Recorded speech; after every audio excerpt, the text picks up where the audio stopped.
జగనన్న కోసం కంద తగ్గుతున్న జంజీలంట. ఒక్కసారి ఇది చూడండి.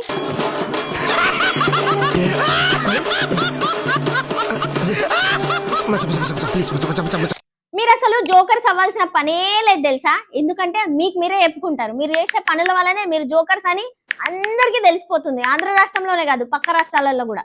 ఈ పోస్ట్ పెట్టిన ఆయన పేరు ముందు డాక్టర్ అని ఉంది. మరి ఆయన డాక్టర్ చదువుకొని తెచ్చిండా డాక్టరేట్, లేదంటే అంగట్లో కొనుక్కొచ్చిండా అర్థం కావట్లేదు. జెంజీకి జెడ్ వస్తుందా జీ వస్తుందా కూడా అర్థం కావట్లేదు. నాకు ఇంకో విధంగా ఆలోచిస్తే ఈ పేటిఎం బ్యాచ్ వీళ్ళంతా చేసేది తెలుసు కదా, ముసలి ధర్నాలు.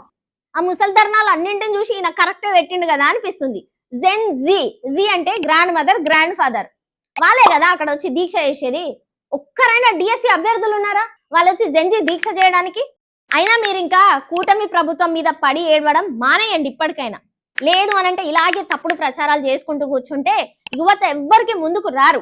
వాళ్ళందరికీ అర్థమవుతుంది నెక్స్ట్ టైం 11 సీట్లు కూడా వస్తాయో రావో. మళ్ళీ మీరు పేటిఎం 5 రూపాయలు ఇచ్చి మళ్ళీ ఆ ముసలోళ్ళనే తీసుకొచ్చి ఈ ధర్నాలల్లా ర్యాలీలల్లా కూసబెట్టాల్సి వస్తుంది. మీకు అర్థమవుతుందా కొంచెమన్నా? పైన వెనకాల బోర్డులో ఏం రాసుకున్నారు, అక్కడ కూర్చున్నది ఎవరు? మీరేమంటారో కామెంట్ చేయండి.